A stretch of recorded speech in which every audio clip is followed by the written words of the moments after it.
की जय हो, सच्चिदानंद भगवान की जय हो। हमने आप लोगों को बताया कि अधिकारी के लक्षण क्या होते हैं, तो जिसके अंतर्गत साधन चतुष्टय की व्याख्या हम कर चुके हैं। तो साधन चतुष्टय में थोड़ा सा श्रद्धा के ऊपर और हम प्रकाश डालेंगे। श्रद्धा यानी क्या?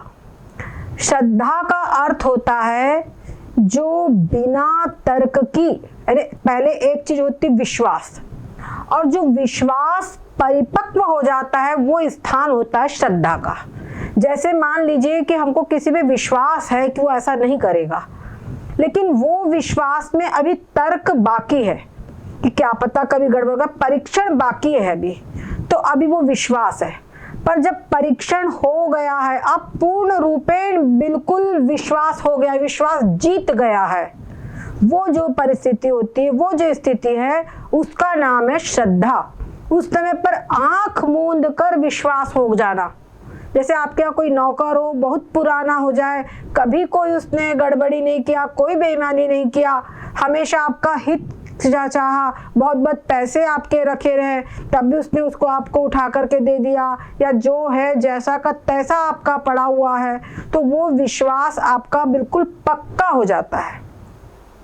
तो वो एक विश्वास की स्थिति होती है, और नया नया होगा तब विश्वास नहीं होगा। उसी प्रकार से यहाँ जो विश्वास गुरु के द्वारा जो उपदेश दिया गया है, गुरु के जो आज्ञा है, हमें कहते हैं ध्यान मूलम गुरोर मूर्ति, पूजा मूलम गुरु पदम, मंत्र मूलम गुरोर वाक्यम, मोक्ष मूलम गुरु कृपा। मंत्र मूलम गुरु वाक्यम, गुरु का जो वाक्य है, गुरु की जो वाणी है, वो अकाट्य है। हमारी माता पिता और गुरु की वाणी को मान करके चलई कुमग पर ही न खाले, अगर वो कुमग पर भी चढ़ गया तो भी उसका पतन नहीं होता, यहाँ तक उन्होंने लिखा है। तो ये कब होगा? जब बिल्कुल आंख मूंद के बिल्कुल पूर्ण रूपेण जब विश्वास होता है, तब ये स्थिति होती है, उसी का नाम है श्रद्धा। और अब देखिए, श्रद्धा जो है, जब तक के अपने गुरु में, माता पिता में आंख मूंद कर विश्वास नहीं होगा, तब तक के विद्यार्थी को शिक्षा आ भी नहीं सकती। छोटा बालक है, वो जाता है स्कूल, गुरुजी बोलते बिल्ली को बेटा आ, तो बोलता आ, अब वो बोले आ क्यों बोलूं? अगर ऐसा बुद्धि लगा लिया बच्चे ने, तो वो कभी सीख नहीं सकता। ए फॉर एप्पल, तो बच्चा सिर्फ ए फॉर एप्पल अनुकरण करना जानता है। अगर उसने बोल दिया कि क्यों ए फॉर एप्पल क्यों हुआ, ये बी क्यों नहीं हुआ, तो गया, फिर नहीं सीख सकता। इसीलिए ये बात होती कि जब बच्चे एक छोटी उम्र में रहते तब सीख जाते, क्योंकि उनकी तर्क वाली बुद्धि नहीं होती। जब बड़े हो जाते तब नहीं सीख पाते, बहुत से कारण से बुद्धि स्थूल हो जाती है। लेकिन ये बात भी है, अगर कोई भी है बच्चा, उसको जैसे माता बोल दी बेटा छत पे नहीं जाना, वहां भूत है, बस भूत है वहां, तो बच्चे को जैसे माँ की बात पर विश्वास हो गया, ठीक उसी प्रकार गुरु की बात पर विश्वास होना चाहिए। गुरु कहे दिन है तो दिन, और अगर वो रात को कहे ये दिन है तो दिन। बात ये है, जब इतना पूर्ण रूपेण विश्वास होगा, तब ही ये ब्रह्म विद्या हृदय में प्रस्फुटित होगी। एक हमारे बड़े महाराज जी एक छोटी कहानी सुनाते हैं। एक बार एक बहुत बड़े संत थे, वो किसी गांव में गए। गांव में खूब भक्तों की भीड़, सब उनसे दीक्षा ले ले करके जाने लगे। एक गरीब व्यक्ति था, अनपढ़ गवार, उसके मन में हुआ कि अरे सब लोग संत के पास जाते हैं, मैं भी जाऊं, कुछ मेरा भी कल्याण हो जावे। तो वो वहां पर गया उनके पास में, लेकिन इतनी भीड़ कि बड़ी मुश्किल से उसको किसी प्रकार से 2 क्षण की बातों से, महाराज मुझे दीक्षा चाहिए, मंत्र चाहिए, गुरु मंत्र चाहिए। गुरुजी ने कहा एकांत में आना। अब गुरुजी एकांत में होवे, वो रास्ता देखने लगा कि गुरुजी कब एकांत में हो और मैं उनके पास जाऊं और मेरे को दीक्षा मिले। अब पूरा दिन हो गया, भीड़ भाड़, और उसको मौका नहीं मिला। वो रास्ता बेचारा देखते रह गया। अब शाम हो गई, सब भक्त लोग चले गए। अब गुरुजी ने लिया अपना कि भाई हम थोड़ा सा खेत जाएं। तो उनका एक शिष्य था, उसने उनका कमंडल जल भरकर जल पात्र ले लिया और गुरुजी के साथ साथ चलने लगे। थोड़ी दूर पर जब गए तो जो शिष्य था वो कमंडल जो था उनका जल पात्र वो भी उसने गुरुजी को दे दिया। वो किनारे हो गया, गुरुजी थोड़ा आगे गए। अब उसने देखा हाँ अब गुरुजी अकेले हो गए हैं, अब अवसर है। उसने बोला गुरुजी गुरु मंत्र चाहिए है। गुरुजी ने सुना उसकी आवाज, अरे जा रे कम वक्त, वक्त जाने ना बेवक्त। उसे हाँ मंत्र मिल गया। बस उसने जपना शुरू किया, जा रे कम वक्त, वक्त जाने ना बेवक्त। और उसने इस मंत्र का इतना अहर्निश जप किया, इतना अहर्निश जप किया कि बस अपनी समाधि के अंदर में बैठ गया। अब वही गांव था उसका, कोई दूसरा गांव नहीं था, वहीं बैठ गया। अब वो मंत्र का जप करे, अब लोग आवे और अपनी मानता माने उससे, भगुरु भाई संत जी से ये हमारा कार्य हो जाए तो हम अमुक चीज चढ़ाएंगे और लोगों का काम हो जाए, लोग ला करके चीज चढ़ा दे। यद्यपि उनको उससे कोई सरोकार नहीं, वो चढ़ाने वाले मन्नत मानने वाले वो अपना जाने, वो अपना इसी प्रकार से सब हो गया। खूब भीड़ उनके पास में मानता मानने वालों की लग गई। अब हुआ ये कि कई वर्ष के बाद में फिर वही संत फिर से आए। उन्होंने भाई कौन ऐसे, सबने बताया कि महाराज जो उनसे मानता मानो वो पूरी हो जाती है, हर मन्नत पूरी हो जाती है, बड़े ऊंचे कोई पहुंचे हुए महात्मा है। अच्छा चलो भाई हम भी देखें कौन संत है, हम भी दर्शन करें। तो गुरुजी गए संत के दर्शन करने के लिए। जहां उन्होंने गुरुजी को देखा तो सब छोड़ छाड़ के बिल्कुल चरणों में दंडवत लुढ़ गए, गुरुजी प्रणाम, गुरुजी प्रणाम। तो ले अरे मेरा शिष्य तू कब, मैंने तेको कब मंत्र दिया, अच्छा मंत्र बताओ। हमने तुमको माने महाराज जी ऐसा मत परीक्षा लीजिए, तो मंत्र बताओ। मंत्र बताया तो बोले जा रे कम वक्त, वक्त महात्मा जी को सारी बात याद आ गई। ओ तो बात ये होती है कि श्रद्धा हो तो सिद्धि हो जाती है।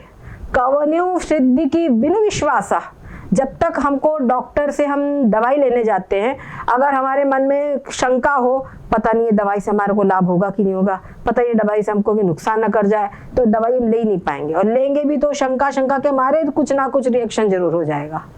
तो जब तक कि हमको विश्वास नहीं होगा तो हम डॉक्टर के पास नहीं जाते। जब तक विश्वास नहीं होगा, गुरु का मंत्र विश्वास पूर्वक नहीं जपेंगे, तब तक के सिद्धि की प्राप्ति नहीं हो सकती। फिर ये जो ब्रह्म विद्या है, ये वास्तव में देखा जाए तो वही बात है, रात को दिन कहने जैसा ही है। सारा संसार अपनी आंखों से दिखाई पड़ रहा है, सारे शब्द हम सुन रहे हैं, सारी चीजें खा रहे हैं, उसका स्वाद ले रहे हैं। और गुरु कहते संसार तीनों काल में नहीं है, तो बिल्कुल ये विपरीत है, पूरब से पश्चिम ही ले जाना है।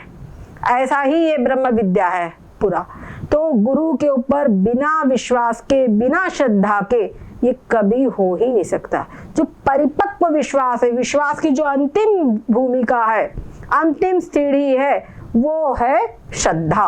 तो गुरु में श्रद्धा पूर्ण रूपेण होनी चाहिए। गुरु मेरे लिए जो करेंगे वो सही करेंगे, उनकी वाणी से जो कुछ होगा वो मेरे लिए कल्याणप्रद ही होगा और वो कल्याण ही मेरा करेंगे। इस प्रकार जो बिल्कुल अंधश्रद्धा होगी तभी शिष्य का कल्याण हो सकता है। इसमें बहुत सी कथाएं, बहुत सी चीजें हैं और हम जरा उठाकर देखिए अपने इतिहास पुराणों को, तो ऐसे शिष्यों ने बहुत जल्दी सिद्धि प्राप्त की है। और ये होता है बहुत जल्दी, उनके पास, उनके संपर्क में रहो, उनके आसपास की, जैसे टीबी का कोई मरीज हो, उसके संपर्क में हम रहते हैं तो टीबी हो जाती है, टीबी के कीटाणु हो जाते हैं। उसी प्रकार से अगर किसी ब्रह्मनिष्ठ महापुरुष के आसपास में हम रहते हैं तो उनका रोग क्या है, भाव, उनके जो चिंतन हैं, उनके जो वाइब्रेशंस वो हमको प्राप्त होते हैं। वो उनका जो है भाव रोग से पार वो हो चुके हैं, तो वो जो औषधि है, वो औषधि वाले हमारे निकलते जो ब्रह्म चिंतन होता है, वो चिंतन का सब जब हमारे अंदर में प्रवेश करते हैं और हम संसार सागर से पार होने की योग्यता आ जाती है और फिर पार भी हो जाते हैं। ठीक है, इसलिए कहते हैं महापुरुषों की चरण रज को, महापुरुषों की चरण रज से अपने को नहलाए बिना ये ब्रह्म विद्या कभी भी प्राप्त नहीं हो सकती है। इसीलिए इस चीज को हमेशा ध्यान में रखना चाहिए। गुरु में नितांत श्रद्धा और नितांत श्रद्धा कब होगी? जितना एक बात होती है, जितना मलिन मन होता है रजोगुण तमोगुण, उतना तर्कपूर्ण ज्यादा होता है। ठीक है, श्रद्धा भी दो, मतलब एक जो बुद्धि की तेजी होती है, बुद्धि तेज होती है, लेकिन बुद्धि की तेज होने पर भी उसमें भी दो क्वालिटी है। एक तो रजोगुण युक्त मलिनता प्राप्त होती है और एक होती है सतोगुणी बुद्धि। तो जैसे आप देखोगे स्मगलर लोग जो भी होते हैं ये भी अच्छी तेज बुद्धि के होते हैं, है कि नहीं? जितने भी होते हैं, अभी हैकर्स जितने हो रहे हैं, मोबाइल हैक कर रहे हैं, आपको ओटीपी ले रहे हैं, पैसा बना रहे हैं, सब कुछ, तो क्या अच्छे ब्रिलियंट माइंडेड है, लेकिन दिशा गलत है। क्यों दिशा गलत है? क्योंकि मलिन बुद्धि इनकी है, तो इसीलिए गलत दिशा में जा रहा है। और वही बुद्धि को शायद अपना 50% भी अगर वो सही जगह पे लगा ले तो पता नहीं अपने आप को और देश को, समाज को कितना कुछ अच्छा कुछ दे सके। तो यही एक बात होती है। एक वो मैकेनिक भी होता है जो ओटीपी तोड़ना और सब जानता है, और एक चोर भी होता है जो ओटीपी तोड़ना वगैरह सब जानता है। तो दोनों की दिशाएं अलग अलग है। ठीक है, तो गुरु के अंदर में, गुरु के द्वारा जो उपदिष्ट वाक्य है उनमें पूर्ण रूप में श्रद्धा ये होती है। एक ये बहुत बड़ी कसौटी है आत्मविद्या के लिए, ब्रह्म विद्या के लिए। ठीक है, उसके बाद में है मुमुक्षा। मुमुक्षा क्या है? मोक्ष की इच्छा। मोक्ष की इच्छा क्या है? बोलेंगे हम सबको मोक्ष की इच्छा है, पर इससे नहीं होता है, होती बर्निंग डिजायर। जैसे हमारे एक महापुरुष है एपीजे अब्दुल कलाम, उन्होंने लिखा सपने वो नहीं है जो आप रात में देखते हैं, सपने वो है जो आपको सोने न दे। ठीक है, तो सपने जो है हम अपने मन में मनगढ़ंत कुछ भी बनाते रहे, वो सपने से कुछ नहीं होगा। लेकिन आप संकल्प कर ले, दृढ़ इच्छा शक्ति, मैं ये करके ही रहूंगा, ये मुझे प्राप्त करना ही है, क्या समझे? तो वो चीज आपको प्राप्त होगी। सपने देखने से काम नहीं होगा, उसके लिए पुरुषार्थ करो, इतना पुरुषार्थ कि आपकी नींद हराम हो जाए, तब वो सपना आपका सार्थक होगा। केवल सपना था, सपना होने से कुछ बात नहीं होगी। ठीक है, संकल्प, आप दृढ़ संकल्प लेकर के आप कार्य को करिए तो कार्य आपका होगा और बिल्कुल 101% होगा। समझ गए? तो इसी प्रकार से मुमुक्षुता, मैं इसी जीवन में, इसी जन्म में मोक्ष की प्राप्ति करूंगा, इन्हें करूंगा। लाखों लोग आए, अरे बहुनाम जन्मनाम अन्ते ज्ञानवान माम प्रपद्यते, अरे बहुत जन्मों के अंत में कोई ज्ञानी को यह आत्मतत्व प्राप्त होता है। बैठ गए निराश होकर। ये बेवकूफों का काम है, ये मूर्खों का काम है। बोलेंगे इतने बड़े बड़े महात्मा लोग, उनको नहीं होता, हमको कैसे हो जाए? ये बिल्कुल निगेटिविटी है, क्या समझे? ये निगेटिविटी है। इस प्रकार की निगेटिव नहीं, मैं इसी जन्म में इस आत्म तत्व को प्राप्त करके रहूंगा। अच्छा, होता क्या है, महात्मा लोग भी जब कोई आते हैं, संत भक्त लोग, तो क्या होता है कि वो बोलते रे ज्ञान मार्ग बड़ा कठिन है, ये ज्ञान मार्ग तो बड़ा कठिन है, तो क्या करे? और भैया देखो, भगवान की शरणागति ग्रहण करो, नाम जप करो, मंत्र जप करो, इससे सब कुछ हो जाएगा, सब कुछ है। भगवान की शरणागति करो, ठीक है।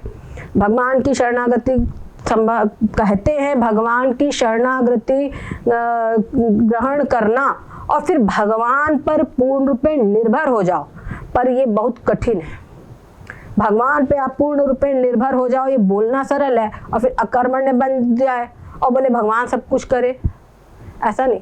और फिर वास्तव में इतना हो कि भगवान के विधान में जो कुछ करे वो सम्मति है, ये करे तो भगवान ने फिर ये क्यों नहीं किया, फिर ये आग्रह क्यों होना? भाई विद्यार्थी है, पढ़ाई करना छोड़ दे, बोले भगवान मेरे को पास करेंगे, अब बैठ जाए वैसे ही, भगवान का नाम ले तो बहुत अच्छा, भगवान का नाम अकर्मण्य होकर बैठ जाए, क्या समझे?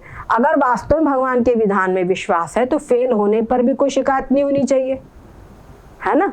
तब कोई, पर वैसा नहीं है, भगवान के विधान में विश्वास उतना नहीं हो पाता। हमारे संत तुकाराम जी, ये पहले बहुत धनाढ्य थे, संत नरसिंह मेहता पहले बहुत धनाढ्य थे, लेकिन भगवत भजन में ने सब कुछ लुटा दिया, लेकिन कभी भगवान से कोई शिकायत नहीं, भगवान से कभी कोई शिकायत नहीं। ऐसे भक्त अगर हो तब तो भक्ति मार्ग भी हम मानते हैं, पर होता क्या है, भक्ति के नाम पर भी, भक्ति कहते हैं हम भगवान की भक्ति करते हैं, परंतु कहीं कुछ अनहोनी हो जाए, क्या समझे, कहीं कुछ जो हम नहीं चाहते कुछ अघटित कोई कठोर चीज हो जाए, काहे का भगवान बोलेंगे फिर।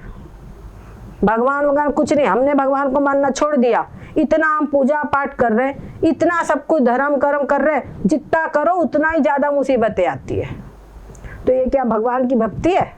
आपने तो भगवान को सिर्फ ये बना रखा है कि हम भगवान की भक्ति करें, पूजा पाठ करें तो हम पे कोई संकट ना आए, हम स्वस्थ रहे, हमारा सब कुछ अच्छा। तो भगवान को भज रहे हैं संसार के लिए, भगवान को इसलिए नहीं भज रहे हैं कि संसार से मुक्त हम हो गए, इसलिए नहीं भज रहे। भगवान को गॉड, भगवान को भजो, love for the sake of love, तब वो भगवान का भजन होता है, वैसी भक्ति होती है। पर ये भक्ति भी बहुत कठिन है, और वास्तव में अगर किसी ने इस प्रकार की भक्ति किया है, पूर्ण रूपेण इस भक्ति में निष्णात है, तो उसको कृतोपासक कहा जाता है। क्या समझे? जो ऐसे गोपियां हमारी कृतोपासक थी, जो कृतोपासक थी, इसके कारण क्या हुआ, जब बाद में भगवान श्री कृष्ण जी, पहले तो उद्धव ने उनको संदेशा दिया तो उन्होंने बहुत सारे उलाहने दिए, बाद में फिर प्रभास क्षेत्र में भगवान श्री कृष्ण जी उनसे मिले हैं, बहुत बाद में श्रीमद् भागवत में वर्णन आता है। तब भगवान ने का उन्होंने दर्शन किया, और बस भगवान को बस दर्शन करके उनको नेत्र के द्वारा अपने हृदय में ले गया, उनका आलिंगन किया, और भगवान ने उस समय पर उनको ब्रह्म विद्या का उपदेश दिया है। उस उपदेश को उन्होंने हृदय में धारण किया और पूर्ण रूपेण मुक्त हो गई। भागवत का लिखते उनका जीव कोश समाप्त हो गया। क्या समझे? तो ये होती है भक्ति की पराकाष्ठा, और भक्ति की जो पराकाष्ठा है, भक्ति की जो पूर्णता है, वो भी सब कहीं अपना दर्शन, भगवान जो है भगवत दर्शन, आत्मदर्शन, तो भगवान जो है मुझ में भी है, सब में है, सब में है, और वो भगवान की निराकार स्वरूप का दर्शन, यही पर पूर्णता है भक्ति मार्ग की भी। यानी अद्वैत भाव की प्राप्ति ही भक्ति मार्ग की पूर्णता है। जब तक ये अद्वैत भाव प्राप्त नहीं होगा तो भक्ति पूर्ण नहीं है। क्या समझे? हमारे संत एकनाथ जी कावड़ लेकर के जा रहे थे, कहां से? गंगा सागर से, नहीं वो हाँ गंगा सागर से, गंगा जी से वो कावड़ लेकर के जा रहे थे, गंगोत्री से कावड़ लेकर गए, कहां? रामेश्वरम। समझ लीजिए कितनी दूरी। लेकिन जब रामेश्वरम में देखा कि एक गधा पानी के लिए छटपटा रहा है, सबने बोले इतनी दूरी से हम पानी लाए, गधे को कैसे पिला दे? अरे ये भगवान ही तो है, भगवान के गड़े, उन्हें तुरंत अपना पानी पिला दिया, भगवान सही वहीं पर प्रकट हो गए। ये है अद्वैत, भगवान की भक्ति करते हुए शंकर जी को भी उन्होंने उस गधे में शंकर जी का दर्शन किया, जो हमारे इष्ट के उस मंदिर में नहीं, ये गधे के रूप में उनको तुरंत पानी पिला दिया। उनको पीड़ा होने लगी, वो मेरे प्रभु प्यासे हैं। क्या समझे? वो नामदेव जी थे, उनका रोटी कुत्ता उठा के ले गया, अरे प्रभु जी घी तो लगा के जाइए। ये है अद्वैत दर्शन, ये भगवान के सब भक्त थे, ये अद्वैत दर्शन का उसने। क्या समझे? तो ये स्थिति को प्राप्त करना, अगर कोई कृतोपासक है तो उसको ये चीज बहुत जल्दी प्राप्त होती है, क्योंकि उसका हृदय पूर्ण रूप में पिघल जा चुका है। क्या समझे? भक्ति भाव से पिघल जा चुका है। जैसे वो लाक्षा होती है ना, लाक्षा है, मोम है, इनको गर्मी मिलती है तो पिघल जाता है। जब ये पिघलती है तब आप चाहे इसको जो शेप दे दो, और अगर क्या समझे? जब आपको इसको जब ये पिघली हुई होती तो आपको जो चाहे शेप दे दो, और अगर ठंडी है तो उसको शेप दे सकोगे क्या? नहीं। उसी प्रकार से भगवान की भक्ति से, भगवान के वियोग में भक्ति भाव से, या भगवान की कृपा, जो करुणा की, भगवान की कृपा की, जो कुछ हम इनका श्रवण करते हैं या अपने मन में दूसरों के प्रति दया भाव लाते हैं, क्या समझे? इन सब चीजों से हमारा हृदय पिघलता है। उस पिघले हुए हृदय को हम चाहे जो शेप दे दें, तो वो जो शेप दे देने, वो शेप वो ब्रह्माकार ही होता है। फिर चाहे वो हम द्वैत भाव से भसते हुए भगवदाकार हो, चाहे अद्वैत भाव से भसते हुए ब्रह्माकार हो, कुल मिलाकर सब बात एक ही होती है। बहुत चीज है। जब इस चीज को पूर्ण रूप में समझो तब समझ में आता है कि चाहे द्वैत भाव से भजे, चाहे द्वैत भाव से भजे, अंत में पहुंचना एक ही जगह पर है। चाहे कोई कर्मयोग कर रहा हो तो कर्मयोगी भी पहुंचेगा अंत में उसी मार्ग पर, इसमें नहीं। पर अगर आपको यह अद्वैत मार्ग हाथ लग गया है, सबका पराकाष्ठा इसी में है, अगर ये हाथ में लग गया, आपकी बुद्धि में धारण किया जा सक रहा है, आपको समझ में आ रहा है, आपकी इसमें स्थिति होना शुरू हो गई है, तो फिर इसी को पकड़कर आगे बढ़ना चाहिए। ये ऐसे हमारे यहाँ श्रुतियों में कहा है, और ऐसे भी हमारे यहाँ महापुरुष है। इस अद्वैत भाव को, एक बात और, इस अद्वैत भाव से जब भगवान की भक्ति की जाती है तो भगवान का फिर सगुण साकार हमारे जो इष्ट है उनकी भी अनुभूति, वो भी बड़े जल्दी प्रसन्न होते हैं। पूर्ण रूपेण उनकी प्रसन्नता भी हमको, जब आत्म भाव से पूजा की जाती है तो वो बहुत जल्दी प्रसन्न होते हैं। हमारे मधुसूदन सरस्वती जी, वो अद्वैत भाव के भी बड़े अच्छे, मतलब उसमें भी पूर्ण रूपेण निष्ठावान थे। उन्होंने जो भगवत गीता की टीका लिखी है उस टीका को देख लीजिए, ठीक है। लेकिन भगवान श्री कृष्ण में उनकी अटूट भक्ति थी, अटूट निष्ठा थी। हमारे गोस्वामी तुलसीदास जी, भगवान श्री राम के प्रति महान इनकी भक्ति थी, पर क्या भगवान राम का जो अद्वैत भाव का स्वरूप है उसको उन्होंने नहीं वर्णन किया गया?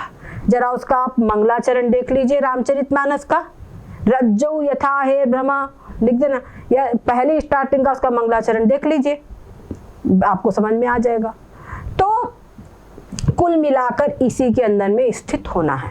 और भगवान श्री कृष्ण ने क्या कहा कि ज्ञानी त्वात्मे में मतम, ठीक है, चतुर्विधा भजन्ते माम, भरत 4 प्रकार के भक्त हैं, लेकिन उसमें तेषाम ज्ञानी नित्युक्त एक भक्ति विशेषते, ठीक है, आर्त अर्थार्थी जिज्ञासु और भक्त प्रेमी ज्ञानी। इसमें ज्ञानी जो भक्त है, ज्ञानी त्वात्मे में मतम, ये कहा भगवान ने।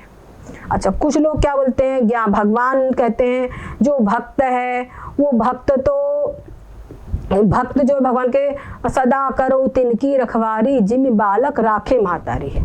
दिक्कत क्या होती है, लोग सोचते हैं हम भगवान के ज्ञानी भक्त न बने, भगवान के सिर्फ भक्त बने रहेंगे, भक्ति करेंगे तो क्या होगा, हमारी भगवान सदा रखवारी करेंगे, ये सोचते हैं। क्या समय, परंतु आप देखिए कि कोई बच्चा है, बालक को माँ बहुत प्रकार से दुलार करती है, प्रेम करती है, तो बच्चे का प्यार करना, बच्चे को प्यार करना, उसका दुलार करना, खिलाना माता को बड़ा प्रिय लगता है। पर क्या कोई माताएं चाहेंगी कि मेरा बच्चा हमेशा ही बालक बना रहे? वही बच्चा अपने समय के अनुसार, आयु के समय साथ में अगर नहीं बढ़ता है, उसके आयु के अनुसार उसकी चेष्टाएं नहीं बढ़ती है, उसका चलना फिरना बोलना आदि नहीं बढ़ता है, तो माँ को चिंता हो जाती है। माँ को फिर वो बच्चे की वो सब बाल्यावस्था प्रिय नहीं लगती, तब माँ सोचती मेरा बच्चा बहुत जल्दी बड़ा हो। तो उसी प्रकार से भगवान के सब भक्त है। अगर हम लोग सोचे कि हमेशा बालक सुत बने रहे भगवान के, हमेशा भगवान के बालक सुत ज्ञान मानी, तो बालक सुत ही बने रहे हम, तो ऐसा कैसे संभव है? क्या भगवान को भी कष्ट नहीं होगा? समझ गए? तो इसीलिए ज्ञानी की तरफ बढ़ने की चेष्टा कीजिए, ये मत समझिए। और हम खुद भगवान की पूजा करते हैं, ऐसा थोड़ी कि भगवान की पूजा छोड़ दो, ये भी नहीं है। चाहे भी वृंदावन जाएंगे, बाकी बिहारी के दर्शन करेंगे, उनके राधा ने, पर आप जब अद्वैत भाव में स्थित होंगे, जैसे उद्धव जी इस अद्वैत भाव में सदा स्थित रहते थे, तो भगवान श्री कृष्ण के प्रति देखिए उनकी कैसी निष्ठा थी, कैसी भक्ति थी, भगवान की हर चेष्टा को समझ लेते थे। जब भगवान अपने धाम को जाने के लिए हुए, कोई नहीं समझ पाया, पर उद्धव जी समझ गए कि भगवान क्या करना चाहते हैं, और उन्होंने उनसे ऐसे ऐसे प्रश्न पूछे कि जिसका उत्तर जो उन्होंने दिया वो उद्धव गीता कहलाई, और वो आज भी समाज का सबका कल्याण कर रही है। तो इस प्रकार से भगवान के अंदर में, मतलब अपने गुरु के अंदर में, भगवान में पूर्ण रूपे निष्ठा आंख मूंद कर, तो ये लग करके, और जो ऐसी हमको भगवान के ने मोक्ष ऐसा जो भगवान का जो भक्त होता है वास्तव में जब मुक्त स्वरूप हो जाता है, तो उसके लिए फिर मोक्ष क्या और बंधन क्या? तब वो बोलता है मुझको मोक्ष की भी इच्छा नहीं है, तब वो पूर्ण रूप में निष्काम हो जाता है। अब उसको मोक्ष की भी इच्छा नहीं, कब? जब मोक्ष को अब वो मोक्ष स्वरूप ही है, तब ये स्थिति आती है। पर लोग सोचते हैं भगवान के भक्त तो मोक्ष भी नहीं चाहते, तो ये मोक्ष नहीं चाहना ये अंगूर खट्टे हैं। जब मोक्ष स्वरूप हो जाए तब बोले मोक्ष का क्या मतलब है, तब बात हुई है मोक्ष के इच्छा का त्याग तब किया जा रहा है। पर वर्तमान में जो इस स्थिति में है तब मुमुक्षता जितनी तीव्र होगी उतनी आपको सारे साधन करवाएगी। ऐसे किसी को एक प्रज्वलित आकांक्षा होगी कि मेरे को कुछ करना है, IAS करना है, तो रात दिन एक करके मेहनत करेगा, जो भी कुछ करेगा तो सफलता प्राप्त करेगा। उसी प्रकार से इस मोक्ष की प्राप्ति के लिए भी रात दिन एक करके प्रबल पुरुषार्थ करना है। हमारे क्या धर्मार्थ का मोक्षाख्येषु चतुर्विध पुरुषार्थेषु मोक्ष परम पुरुषार्थ, मोक्ष परम पुरुषार्थ का फल है। आप देखो याद करना है या वो तो आप चलते फिरते कर सकते हो, पर मोक्ष के लिए आपको मेडिटेशन, आपका मन, हार्ट एंड सोल सब कुछ, जब भी आपको बताया कि आपका मन भी शांत होना चाहिए, इंद्रियां भी शांत होनी चाहिए, है ना, विवेक भी होना चाहिए, वैराग्य भी होना चाहिए, तभी आप उस स्थिति में, शांत स्थिति में अंतःकरण अंतर्वृत्ति से जा पाएंगे, तभी मोक्ष की प्राप्ति हो पाएगी। समझ गए? तो ये है मोक्ष की इच्छा। जितनी आपको मोक्ष की इच्छा होगी तो सारे साधन वो करवाएगी। एक बार समझ में आ गया, नित्य, ये सारी जो चीजें हैं वो साइकोलॉजिकल है। एक बार समझ लिया कि क्या नित्य है, क्या नित्य है, नित्य और अनित्य वस्तु का विवेक हो गया, तो अपने आप से जो अनित्य वस्तु से मन हटेगा तो वैराग्य होगा, और जो नित्य वस्तु उसको मैं प्राप्त करूं। नित्य वस्तु क्या? परमात्मा तत्व, भगवत तत्व, उस तत्व को मैं प्राप्त करूं। तो वो भगवत तत्व में जो वृत्ति का लगना है वो है भक्ति। तुमको समझना है तो अगर उस चीज में लगना भक्ति है, और उसके विरोधी चीजों से मन का हटना वैराग्य है, और वहां से मन अपने आप हटेगा, मेरे को नहीं चाहिए, तो मन भी आपका शांत हो जाएगा, यानी शम भी आ जाएगा। फिर जब मन नहीं जाएगा तो इंद्रियां भी नहीं जाएगी, इंद्रियां भी अपने आप नियंत्रित हो जाएगी, निग्रहित हो जाएगी। ये हो गया दम, हो गया आपका। ठीक है, तो शम दम उपरति, और स्वाभाविक रूप से सारे साधन साइकोलॉजिकल आप देखेंगे बराबर, फिर सब कुछ हो जाएंगे। एक अगर विवेक आप में हो जाए, और विवेक जितना हो तीव्रता से कितने अच्छे से होगा उतनी मोक्षता होगी, हमको नित्य वस्तु को प्राप्त करना है। ऐसे, ठीक है। सद्गुरुदेव भगवान की जय हो, सच्चिदानंद भगवान की जय हो। तो साधन चतुष्टय की क्या आवश्यकता है ये आपको आज हमने बताया। अगर साधन चतुष्टय नहीं होंगे तो हम जैसे बताया कि भगवत चिंतन की प्राप्ति, वैसे एक विद्यार्थी भी अपने लक्ष्य को प्राप्त नहीं कर सकेगा। तो सामाजिक से जब व्यवहारिक जीवन में आपको जो भी कार्य करना है तब भी आपका चित्त शांत होना चाहिए, चित्त आपका एकाग्र होना चाहिए, तब आप कर पाएंगे। तो फिर मोक्ष जैसी जो परमात्मा तत्व एकदम सूक्ष्म तत्व है उसको आप इन साधन चतुष्टय के बिना कैसे पकड़ पाएंगे? तो इसीलिए इनकी बहुत अधिक आवश्यकता है। अपने जीवन में आप मोक्ष चाहते हैं, सेल्फ रियलाइजेशन करना चाहते हैं, आत्म साक्षात्कार करना चाहते हैं, तो इन गुणों को अपने अंदर में धारण कीजिए, तभी आगे बात चलेगी। सद्गुरुदेव भगवान की जय हो। हरि ओम।